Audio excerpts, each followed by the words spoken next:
Alrighty. Hello, everyone. My name is Makenzie Honeywell, and today I'll be talking to you about something that I wish I could have told my freshman self or my underclassman self now that I'm about to graduate as a senior from TCU.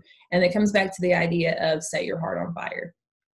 So, my family ties in Fort Worth go way back. My great grandparents established a family here, and then my grandparents. And then in 1994, my parents got married and started their journey as an interracial couple in the South in the 90s.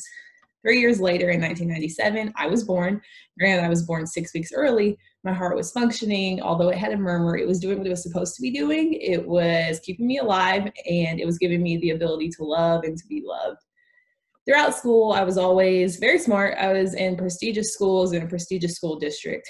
I was surrounded with great people, great friends, but it wasn't until about third grade when I realized that I wasn't the only brown girl in class anymore. I always knew something was a little different, but I could never quite put my finger on it because my parents had always taught me to thrive in places where I'm different or where I'm uncomfortable because I can make friends with anyone. And I was good at things that I put my mind to, including my extracurriculars. All throughout elementary school, middle school, and high school, I tried all the things my parents wanted me to because I wanted to make them proud and give them something to watch and brag about. So I tried cheerleading and basketball, soccer, and dance actually ended up winning out. So from the time I was 2 all the way up until now, dance has been my love. When I got to high school, nothing changed. I tried out for drill team, ended up being the top dancer my freshman year, and I was majored by senior year. I was graduating top of my class. I was in National Honor Society. I was named Who's Who my senior year, and I got accepted into TCU. As soon as I got that acceptance letter, I knew what I was going to do, and I was going to try out to be a TCU showgirl because I love to dance. However, when I tried out for showgirls, that was my first bout with rejection. I didn't make the team. I wasn't good enough to be a TCU showgirl. I was crushed. I felt like a failure because it was something I had worked so hard for my whole life just to be told no. But I felt this feeling of uncomfort rise that I hadn't felt since I was the only brown girl in class. But I told myself I would overcome it. It's okay. I'll pour myself into school because I'm good at academics. I'm smart. No big deal. I had a plan. I was going to be a pre-business major on the supply chain management track. I was going to be the next generation of my family to work at Lockheed Martin. I wanted to be the next Marilyn Houston, the next CEO of Lockheed. I wanted to do all things Lockheed related because that's what I had grown up around. Well, in my fundamentals of accounting class, that's when everything came to a screeching halt. I realized I didn't like business. I found it very boring. I didn't have a fulfillment in my heart when I went to class every day. And I knew that was a problem because I loved school. So at this point, as a freshman, I felt like a failure already. I didn't have the one extracurricular that I loved, and I didn't even like going to class. I knew I had to make a change. So when I came back to campus sophomore year, I poured myself back into the things that I knew I was good at, extracurriculars. First, I joined the crew, and I joined the crew to find a diverse group of people that gave back to the TCU community, that gave so much to us and fostered a safe place for us as students to decompress and to have a good time. Then I joined Lead Now, Network of Women, and I became a facilitator, and I became the retreat director, and I was pouring into young women and developing them as leaders so they could flourish in these male-dominated societies. Shortly after that, I became a Carter ambassador, and I began to recruit the football players that would call TCU home, hopefully for the next 4 years. And that was a great way to interact with the next generation of TCU students and their families to let them know that TCU was home and it was a place that you could call home. Shortly after that, I became a leadership scholar, and I started developing myself in a more rigorous way to be a better leader for all the people that I was pouring into in hopes that they would continue the legacies on campus that I was a part of. Finally, I joined Student Association of Social Work, which came after a huge shift in my college career and gave me a place to connect with professionals around the Fort Worth area as well as within TCU that are giving back on the social work platform. But through these groups on campus, I met some of the most amazing people that I'll hold near and dear to my heart forever. And they all taught me something different.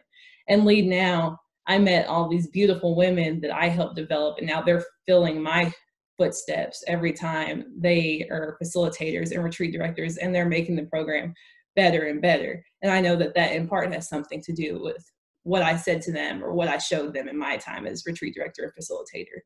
Carter ambassadors taught me that if you are genuine and you are real and you're truthful about what TCU has given to you just as a student, the way parents and student athletes respond to that it's a beautiful thing. And they come to call themselves horned frogs for the next 4 years, and they're proud of it because of you. And then finally, the crew taught me that you can find joy and you can find happiness, or you can create it anywhere. As long as it's coming from you, the people will take that from you and they will grow that happiness and that love and that flourishing, safe place around you. They'll continue doing it for you. But I knew that there was still a gray area. I didn't know what I wanted my major to be. I knew I was good at school. I knew I liked to learn, but I couldn't pick a major. So I started talking to my friends around me, asking about their majors. I met a lot of fashion merchandising majors, economics majors, even art history, communications. If you know me, you know I like to dress cute, but I really like to be comfy and wear athletic leisure clothes. And I would be reallocating wealth a lot just because it sounds good. So those weren't the majors for me. But in talking to my friends and talking to these people that were around me all the time, I would start picking up on things that they were dealing with, like stress, racism, panic, depression, different phobias. They were coping in extremely unhealthy ways with pills, with binge drinking every day. Institutional racism was affecting someone going to class. And it was sinister. It was dark. It wasn't what I was expecting because this is TCU. But I started paying attention to my home life just to see if maybe I was missing something in the bigger picture. And I was, because I was focusing so hard on trying to find my way in college. The people that meant the most to me at home were dealing with the same thing. They were dealing with anxiety and depression and stress, and they were coping in means that were unhealthy for them. And that was my call to action. I knew that if these people were walking by me every single day with these issues, just imagine the people that are out there that aren't coping and they're not doing the right things because they don't know how.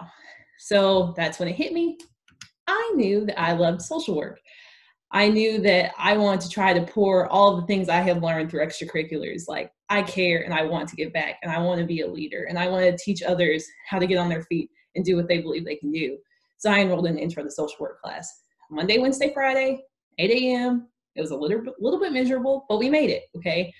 It was the second day of class when I knew I was in the right place. And we talked about how women and their leadership are the foundation of the social work community, the social work major, the social work platform. And I knew I was in the right spot. I was going to pour everything I had learned in my first year and a half of failure in college, and I was going to channel it into social work as a major. So I started pulling things out of myself that I valued, like truth, love. I find beauty in every situation. I'm constantly serving and giving back. I accept everyone that comes across my path, and I value loyalty. So my values were starting to align with those of social work, and I knew that I could do this. I could take it and I could run with it. But then I faced one more challenge. I had to tell the people that meant the world to me, that had been pushing me my whole life. They're the reason that I'm even at TCU today. I had to tell them I didn't want to do what they wanted me to do for the first time in my life. Given that my grandpa, a distinguished Chief Master Sergeant from the Air Force, had worked at Lockheed, followed by my uncle and my dad and my cousins and my mom, I was supposed to tell them I didn't want to work at Lockheed. I dipped my toes in the water. I did the Lockheed internships. I even was the leader of the internship social group at Lockheed. And I had to tell them it was the end of the road. I was stressed. I was sad. I was worried. But when I told them, I should have known the response I was going to get. And I got it. They were supportive. They were ready to follow me on this path. Of course, they were a little confused at first, but it was okay. They had my back. And they were going to make sure I was the best social worker to come out of TCU. And that was a wrap on that. So I was officially ready to start my journey to become an addiction therapist. And I wanted to help people get through their darkest and lowest points to be the best version of themselves that they could be. And it started with uncomfort. And it started with feeling I had failed, but I had found what was making my heart beat faster. I was excited to go to class, and they knew that. So looking back now, college was a winding road. It had its ups and downs. It had its valleys and it had its mountains. Freshman year, I chalked it up as a failure. I didn't have any friends, no extracurriculars, hated school. Sophomore year, I finally found my fits. I was ready. I even switched to social work by the end of that year. Now, senior year, I'm graduating from TCU with honors and distinguishments in a lot of extracurricular groups. And I will be going to grad school next year to pursue my master's of social work at TCU to become the addiction therapist that I know I can be. And I've gotten a chance to see the ups and downs of my profession already by working at Mesa Springs Behavioral Health Hospital. I've seen the beauty of someone coming from their lowest low and ending up with their highest high and having a newfound love for life. And it's a beautiful thing, and it makes me want to get up every day. And it truly sets my heart on fire. So I'll leave you with this. This path, it's bumpy, it's winding, it never goes how we think it's going to go. But we are all at a certain point in our life, whether that's the beginning of a new project, the end of a legacy, or somewhere in between. But I want to ask you if you're on the right path to finding what sets your heart on fire. And if you are, how do you know? Do you feel it in the morning, or is it the last thing you think about when you go to sleep every night? Thank you.